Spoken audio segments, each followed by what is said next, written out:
ලිමිනි පෙරකහත්තේ දිල්කට වෙච්ච දේ. මේ දිනවල නාමල් රාජපක්ෂ මහතාගේ බිරිඳ ලිමිනි රාජපක්ෂ බෙරවාදනය කරනු ලබන වීඩියෝවක් සමාජ මාධ්‍ය තුළ සංසරණය වනවා. බොහෝ පිරිසක් දේශපාලන කෝණයෙන් නොබලා ඇයගේ දක්ෂතාවය අගය කරමින් සිටිනු දක්නට ලැබෙනවා.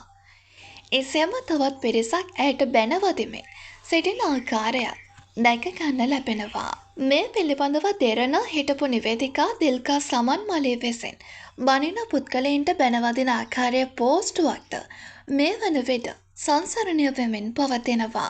එහි ඇත්තේ ඇය ඉතා ආදරණීය මවක්, ආදරණීය බිරිඳක්, දියණියක්, සංවේදී හිතවතියක්. ඇය දක්ෂයි. තරුණ වයසේදී ඇය දක්ෂ බෙරවාදන ශිල්පිනියක්. දේශපාලනික අරමුණකින් තොරව ඇගේ ඒ කාලේ දක්ෂතා එකවර සමාජ මාධ්‍ය වෛරල් වෙන්න ගන්නවා. මෙන්න ඇයට මඩ ගහන්න පටන් ගන්නවා. ජෙපි මානසිකත්ව සහ ඔවුන්ගේ ලෝකය කොච්චර පුංචිද? මේ වීඩියෝව ගැන දැන් වියරු වැටී දඟලනවා. කාන්තාවන්ට මේ රටේ වැදගත් තැනක් ලැබෙන්න ඕන. කාන්තාවන් බලගන්වන්න ඕන කිව්ව ලක්මාලිලා, කොට්ටච්චිලා, හරිනිලා තමන්ගේ ඩෝබි බලකාය යොදවලා ලිමිනිට මඩ ගහනවා. ඇයි මෙච්චර බය යනුවෙන්? නමුත් දිල්කා සමන්මලී පවසන්නේ එය තමන් විසින් නිකුත් කළ පෝස්ට්වක් නොවන බවයි.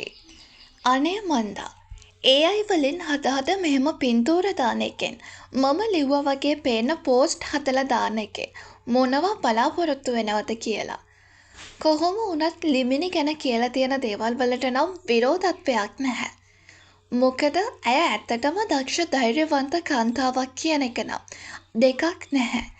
හැබැයි ඉතින් ඔය කියන ලියන ඒවා තම තමන්ගේ අනන්‍යතාවය එක්ක දැම්මනම් වඩා හොඳයි.